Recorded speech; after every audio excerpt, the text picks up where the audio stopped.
Thanks for being here. Subscribe to Cheating Stories Best, so you don't miss new stories. A knock on the front door surprised me. Firstly, it sounded timid and uncertain. Secondly, it was on Sunday and it was not yet 8 o'clock in the morning. Thirdly, everyone I was happy with already had a key to the apartment. Strange, but it could be important. And so I opened the door. Stunned doesn't even come close to describing my reaction to the thin, pretty blonde standing on the porch. "Hello, James." "Maddie." Beautiful, brilliant, vivacious Maddie. My ex-wife, Maddie. I hated Maddie. My heartbeat quickened, but I tried to control it. "Maddie, I didn't expect to see you ever again." "I know, but we need to talk. We needed to talk a long time ago." "How did you find me?" "I followed you from your mother's house. I remember that you usually go there on Monday evenings. It wasn't easy for me to decide to knock on your door." She smiled, but the smile was weak. She seemed unsure, which was completely unlike her, but at the same time definitely determined. "Can I come in?" "What do you want, Maddie?" "Please, James, give me 5 minutes and then I'll leave." I sighed dramatically, which had always been the extent of my resistance to Maddie's demands. I closed the door and followed her into the living room. She seemed worried, unusually worried, and I was in no mood to help her out. "So, what do you want?" Maddie's big blue eyes quickly wandered around the room, but there were very few clues. The apartment was new, and the bedrooms, bathrooms, kitchen, and office were priorities, so personal belongings were still in boxes. She looked meaningfully at the sofa, but having received no invitation, chose to remain standing. She turned to face me. "Could you offer me some tea, coffee?" "You're not a guest, Maddie. Say what you want to say." "How are you, James? Is it true?" I chuckled. "Why do you care?"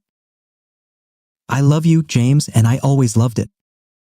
And that's why you always cheated on me with Tom." It was Maddie's turn to sigh. "You know why. He was the first guy I ever loved. He was my first lover. We have a very special connection. And you didn't think that you should have shared this information with me before our wedding?" "I didn't think I still had feelings for him. He joined the army. I haven't seen or heard from him for 14 months, and I fell in love with you. And yet you had sex with him every time he came back to town, a few weeks before our wedding and for 3 whole years while we were married.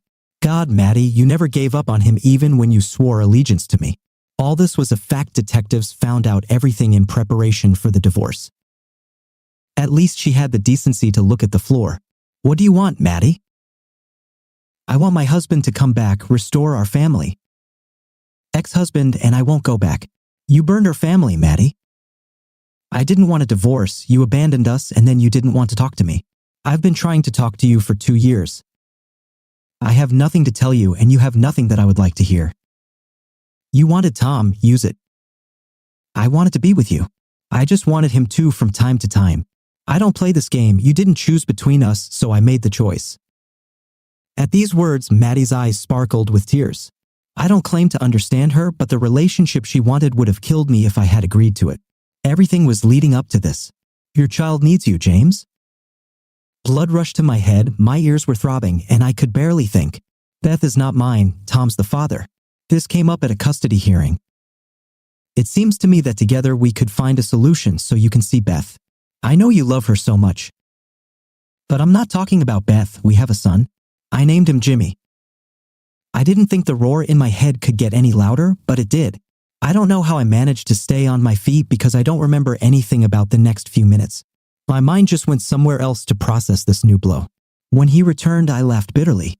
"I've seen this show before, Maddie. We're having a baby. Oh, James, you're going to be the best dad in the world. Only it was Tom's child, not mine. But it's true, I didn't know I was pregnant when you served me with divorce papers, and when I didn't get my period, I thought it was because of stress. And when I realized that I was pregnant, we had already signed everything, and Tom and I were making plans for the future." "So what part of your plan for the future brought you here?" "I'm here because I love you. Your attitude towards me demonstrated this." Her tears burst out and rolled down her cheeks. They seemed sincere, but with Maddie, you couldn't really be sure. "Jimmy needs his father, and Beth misses you terribly, me too. Beth was not even 2 years old when we broke up. She was without me longer than with me, and you could have found me any time since I moved. What's really going on, Maddie?" She lowered her eyes again and tears rolled down from her long eyelashes. Tom left a few months ago. I don't know where he is, but he said he won't come back, never. Why? Maddie hesitated. He couldn't come to terms with the fact that Jimmy was your son. I couldn't help it. I smiled eerily. Well, then you made a bad choice. Please, James, I beg you. I love you, children love you. We're supposed to be a family. We belong to each other. This is Sirius, who is listed as the father on Jimmy's birth certificate. Maddie sobbed, then quietly squeezed out, Tom.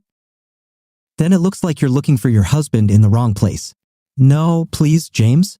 I really love you. You are the only husband I want, the only one I ever wanted. I swear to it. Maddie's face was contorted in agony and she was breathing heavily as she cried, her sobs laced with deep regret. I fought with myself not to reach out with comfort. She just looked lost, pathetic. Gone was the dynamo I fell in love with, replaced by the sad and desperate wail. I felt my heart begin to break from her pain, but for some reason I didn't have my own pain. The sound of the key in the front door lock saved me. I turned around with relief and a smile of anticipation appeared on my face. Sure enough, as day turns to night, the door swung open to reveal a slender, dark-haired vision in yoga pants and a puffy jacket holding a bag of baked goods and a cardboard tray with 2 paper cups with lids. You're home, I said, smiling widely. Sally gave me a bright smile, but then she saw Maddie and looked at me puzzled. Honey, this is Maddie. Realization dawned, and Sally's lips pressed firmly together and then curled into a cold smile, a smile that did not touch her expressive dark eyes at all. Hello, Maddie. I've heard a lot about you. Maddie's eyes widened, then turned into slits. She could only nod, sobs shaking her body. She rushed past us, leaving the door open. I carefully closed the door behind her.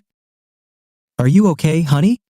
Sally looked deeply into my eyes and lightly touched my cheek with her hand. To be honest, I'm a little scared. I knew that I would see her again someday, but I had never imagined anything like this. What did she want? Reconciliation? Tom ran away and she claims I'm her son's father. Oh no, James. Could this be true? Quite when it became clear that she would not give up on Tom, I quickly filed for divorce. We had some money and I gave her everything she wanted to get her to sign. Is it possible that she was pregnant without knowing it? What are you going to do if this is true? I took the tray and bag from Sally and placed them on the kitchen island. I unbuttoned her puffy jacket and hung it in the hallway closet, then hugged her and kissed Sally, caressing her soft lips with mine. What we are going to do is what we always do, my love. Do the right thing. You taught me this. If I'm this boy's father, then Maddie and I will find the best way to support him. But this will be within the framework of our marriage, ours with you. I'll never go back to her. She smiled and disappeared into me. Sally was my rock after Maddie's betrayal. At first, I was hopeless, prickly, suspicious, lashing out at the slightest provocation, real or imagined. Sally accepted my wounds and showed me daily that I could trust her with all my thoughts and feelings. She showed me that I was worthy, that I could truly be loved. Drawing on Sally's kindness, her patience, and her determined love in the face of my most destructive impulses, together we forged a passionate, lasting partnership. I love this woman so much. Besides, I said, running my hands over the baby bump that had been visible for a couple of weeks, we have something of our own that will soon require our full attention. Sally gave me another one of her loving smiles. By the way, your child and I are very hungry. Where did you put the buns and tea? We laughed, held hands together, and headed to the kitchen. Thank you for listening to this story. Now here is another exciting story for you to read. I've never considered myself particularly attractive. I certainly don't have big tits, a big round ass, ballerina legs, or hair shiny enough for a shampoo commercial. And unlike Helen of Troy, my face wouldn't launch 1,000 ships. Despite this, I have received a lot of male attention over the years. Maybe it's because I have an open and friendly face and I'm always kind to everyone. Regardless of the reason, after a man called me attractive or some synonym for about the 50th time, I admitted that there was something about me that attracted guys. It never crossed my mind, and I continued to be friendly and nice to everyone I came into contact with, even some people who probably didn't notice. By the way, my maiden name was Elizabeth Wharton and my newly adopted married name was Elizabeth Tipton. I got married when I was 23 to Gary Tipton, a guy I met in my first year of law school while he was a graduate student in business school. Like many guys, Gary thought I was attractive but could never tell me why. He is pleasant, almost never shows a bad mood, although he played hockey in college, which is a rough sport, is good-looking outwardly, honest, and smart. He did very well in business school. He pursued me more aggressively than others before him, and perhaps that's why I fell in love with him. At least that's how I felt. I never had that flushed, anxious, intense feeling that some of my girlfriends had, or at least said they did, about their date. But I just chalked it up to my calmer personality. Gary and I were planning a 10-day honeymoon in Hawaii. The first 7 days were great, laying on the beach, going to dance clubs. We both loved dancing, drinking fruity drinks with umbrellas in them, and having leisurely sex. On day 8, we were in the local, non-touristy part of Honolulu next to a somewhat rundown park. I don't even remember why we were there. Gary was the one who suggested it, even though I was wary of it. While I was sitting on the park bench, Gary went to get some ice cream since it was a hot day. He had only been gone for about a minute when I saw a couple of burly guys staring at me. I almost ran after Gary but decided I was just being paranoid. I realized that my paranoia was justified when they began to approach me as soon as Gary was out of sight. I didn't see the third guy coming from the opposite direction of the first two until he grabbed me suddenly. All three of them pulled me towards the car with the door open. The only thing they said was, "Don't resist or you'll get hurt," and at least one of them slapped me when I screamed. I was unsuccessfully trying to stop them from putting me in the back seat of the car when I heard a grunt and a crack. One guy let me go, and suddenly things became very violent. I felt my head hit the car, and I collapsed to the ground in pain bordering on delirium. One of my eyes was quickly swollen shut, and I was having trouble thinking clearly. But as far as I could tell, some big blonde guy was fighting two thugs while a third lay motionless on the ground. One of the thugs landed on top of me, apparently unconscious, and I instinctively pushed him away from me. Just in time to see the big blonde guy snap the neck of the third guy, who went completely limp and fell to the ground.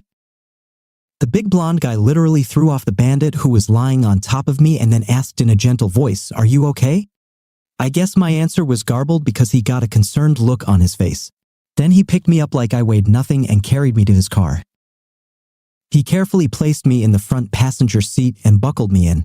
He wet a rag with water from a bottle and gently wiped my forehead over my swollen eye. Somehow, he took out a bandage, I think from the first aid kit, although I didn't see it, and placed it over the obvious cut above my left eye. He disappeared for a short time, put my purse on my lap, and said, "I'll take you to the hospital." I saw him playing with his phone, apparently getting directions to the nearest hospital, and then we were on our way. During the trip, I drifted in and out of consciousness. When I was conscious, I remember looking at his face and thinking, this is the most handsome guy I've ever seen in my life. I admired his broad shoulders and big biceps. He asked me a lot of questions, obviously trying to wake me up since I was told in high school health class that if someone has a head injury, you should try to keep them awake. All I remember were the questions. Did my rings mean I was married? Where was my husband and what did he look like? I think I gave the right answers. I realized this when he pulled up to the hospital emergency room. When he came to pull me out of his car, he said, "I would appreciate it if you wouldn't tell anyone that I killed 2 of the 3 guys who attacked you. And please tell them that you don't remember anything about me." I'm sure I muttered an inaudible "okay." And as he lifted me into his strong arms, I buried my face, thankfully with my good eye, into his chest and pressed myself as tightly as I could. There was a lot of commotion in the emergency room. I noticed a staff member take my purse. A big blonde guy carefully put me on a gurney and I held out my hand to him. "Thank you." "I don't even know your name," I said in a moment of enlightenment, grabbing his hand. "My name doesn't matter," he smiled, a smile that lit up the dim corridor of the emergency room with the light of a 1,000,000-candle halogen lamp. "Just call me Jude." And it was an honor to help such an attractive girl. I seemed to fall into unconsciousness as I felt the gurney move from its place. I ended up with a severe concussion as well as a swollen left eye and a cut above it that required several stitches. Gary apparently arrived, although I drifted in and out of consciousness, so I was never sure. In about 3 hours, his cell phone number was on the emergency contact list in my purse, and he got a call from the hospital. When I first noticed Gary was in my hospital room, there were 2 other guys with him. They introduced themselves as Honolulu detectives and were in plain clothes. They asked me several questions, but all I could tell them was that 3 guys attacked me and hurt me, and some big blonde guy who told me to call him Jude protected me. But I didn't know anything else. I described the 3 attackers as best I could, which wasn't very good, but I heard one of the detectives say to the other, obviously 2 dead guys and a hospitalized man whom we found at the open car door. I declined further questioning, and Gary told them that if I remembered anything else, he would call them. Then I drifted off to sleep or possibly passed out.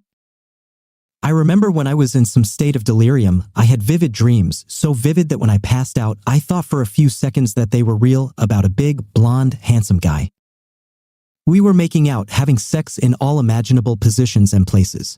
His face, broad shoulders, and biceps were imprinted on my brain with a brilliance I had never experienced before. Because of my concussion, Gary and I had to be delayed a day before doctors cleared me to fly back to the mainland. Even then, I had to take medications that made me drowsy. Gary and I talked about this incident. He told me that when he returned with the ice cream, I was gone and he saw a car next to 3 bodies and called 911. The way he spoke and some details puzzled me, as did his inability to look me in the eyes for more than a second when he talked to me about it. But I just chalked it up to my condition. Before I left the hospital, I saw 2 nurses who were there when I checked in. It turns out that they were there and glad to see that I came to my senses. I asked them about Jude. Apparently, one of the nurses tried her best to hit on him, but he politely turned her down. I pumped as much information out of them as I could, but they didn't really know any more than I did. However, they confirmed that this dude is 1.5 hunks. A month after returning home, I was almost completely normal and doing as well in law school as I had before the incident. I truly received a lot of compassion and care from family and friends. Only to my best friend did I describe what Jude looked like and the vivid, realistic dreams I had about him. She studied psychology in college and identified it as a hero worship complex. I didn't tell anyone that I thought about him every day. One of the results of the incident was that it left a small scar near my left eyebrow. It was lightly covered with makeup and completely unnoticeable from a distance or when I was wearing sunglasses. However, whenever I noticed it in the mirror, instead of remembering the bad part of the incident, I thought about Jude. Gary got his master's degree. I got my law degree and we both got good jobs. I joined an intellectual property law firm and he joined a startup internet company. After about 5 years of marriage, things were going well for us in many ways. But sometimes I had a strange feeling of emptiness. I would call our marriage comfortable because we never fought. We had many common interests, a good lifestyle, and a good collection of mutual friends. However, I eventually admitted to myself that I was not sexually satisfied and my vivid dream of Jude having sex with me repeated a couple of times a month was very disturbing and depressing. I went with Frank Fitzsimmons, a partner in my law firm, to visit a new client in a city about 200 miles away. The new client was a relatively large engineering company, Kinetic Force LLC, which had several inventions that they wanted to patent. A female receptionist led us into a spacious, ornate conference room. It was obvious that Kinetic Force was a very successful company, and we were soon joined by Jim, the company's president, and Kate, their in-house paralegal. After a few pleasantries, Jim said, "Our chief engineer, Dirk Van Loo, will join us soon. Despite our success, we are newbies when it comes to intellectual property. So while we wait, why don't you give us a rundown of general information about trademarks and copyrights?" In a controlled, business-like manner, I began to present all sorts of general information and answer Kate and Jim's questions. About 15 minutes after my story, the door opened and a guy I assumed was named Dirk walked in. My chatter stopped, my heart stopped, and my brain ceased functioning properly. I think I heard Jim say, "Oh, LBDH and Frank, this is Dirk Van Vet, our chief engineer." It was Jude, there was no mistake in this. His appearance was burned into my brain. When I heard his voice, all shadows of doubt disappeared. The look of recognition on his face when he shook my hand took away even that little bit. When I touched his hand, the electric shock that went from my brain down was one of the most powerful feelings of my life, so strong that I trembled. Dirk Jude came to his senses faster than I did and actually chatted with Frank for a few minutes while I looked at him in awe, hopefully without drooling. When Frank asked me a technical question, I finally snapped out of my stupor and engaged in semi-intelligent conversation for the next 20 minutes or so. Then, to my delight and horror, Jim said, "Lisbeth, why don't you go with Dirk to the prototype floor and then to his office to discuss the mechanical device we are interested in patenting? Meanwhile, Kate will take Frank to the laboratory to look at the electrical devices we are developing." Dirk and I didn't really talk when we went out to look at the prototype he had developed. When we got there, he explained it to me. It was relatively simple, albeit ingenious, and given my mechanical engineering degree, I had no trouble figuring it out. I took a few notes and photos and asked a few questions. When we finished, he said, "I have engineering drawings of the device in my office." When I followed him into his office, we again spoke very little. I closed the door behind me and began to shake. "You're the same Jude," I muttered. There was silence for a good minute as we looked at each other. I was shaking. "I've thought about you a lot over the past 5 years," he said softly. "You are the most seductive woman I have ever seen." When he said this, a feeling came over me that I had never experienced before. Most likely, it was a combination of lust, passion, hunger, and madness. I walked up to him, pulled his head to mine, and kissed him with a ferocity that both surprised and stunned me. He responded in kind. We ran our hands over our bodies, more in a trance than in reality.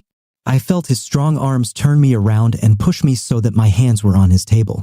I had never had such bright, hot, and passionate sex before that moment. I temporarily lost consciousness. I came to my senses when Dirk turned me towards him, at the same time lifting my panties into place after a few quick kisses to different parts of my neck and face. "I'm really sorry, Elizabeth," he muttered. But I did not let him finish.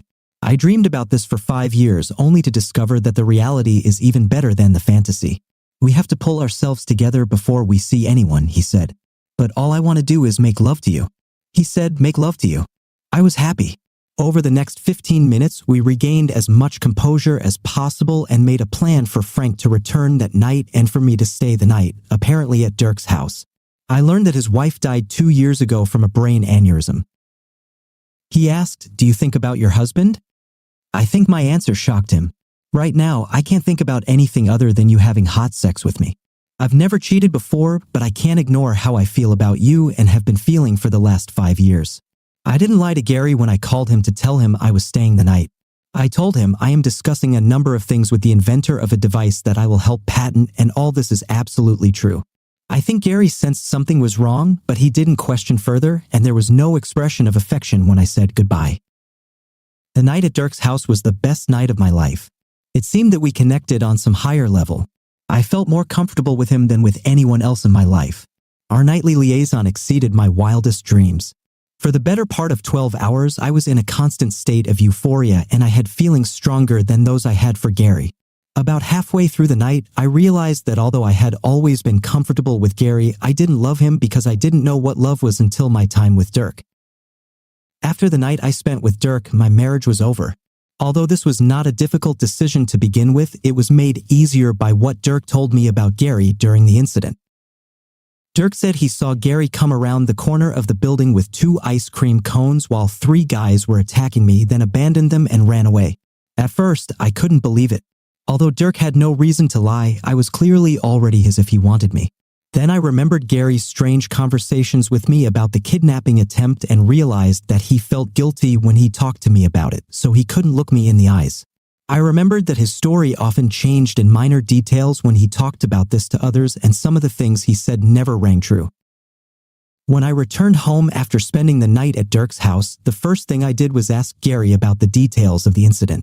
From his discomfort in talking about it, including completely stopping the conversation after a couple of minutes, I knew that Dirk was telling the truth. I didn't tell Gary who I was leaving him for. I never mentioned Jude or anything else about Hawaii after my initial questions about it. But 2 days after I got back and after hours of phone conversations with Dirk, I sat Gary down. I didn't use the "we need to talk" cliche, especially because I wasn't going to have a discussion that implied we need to talk. I said directly, "Gary, these last few days have made me realize for the first time that I have never been in love with you the way a woman should be in love with her husband. I realized what love is only in the last few days. I'm filing for divorce before the end of the week because I'm in love for the first time." Gary tried to talk me out of it. He was upset by my reluctance to share details. He got angry when I told him that the night on the trip was the first time I cheated on him, but I don't regret it in the slightest. He called me names that at one time in my life would have really hurt me but currently didn't mean much to me. That same night, I went and stayed at a hotel.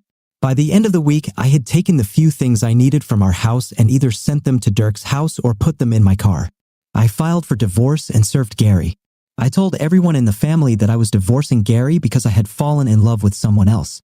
I made an agreement with my law firm that I could work remotely, only coming into the office once a month for the next 6 months, after which they could either fire me or resign if the arrangement doesn't work out. Once we part ways, I won't approach any of their clients, with the exception of Kinetic Force, which will be my client. I got the distinct impression that many people who knew Gary and me considered me a traitor and hoped that my new relationship would fail or that I would end up with a venereal disease. Unfortunately for them, at least until now, 10 years after I filed for divorce, none of this has happened. I have now been Mrs. Elizabeth Van Vet for over 9 years. I'm madly in love with my husband and make love to him every chance I get. I enjoy a fulfilling life raising our 2 children and working part-time as an intellectual property attorney in a small firm in my new city. Maybe I shouldn't have gotten married until I found someone I truly fell in love with, but then again, I didn't know what true love was until Dirk Van Vet saved me. Dear viewers, thank you for staying with us and supporting our channel. See you again.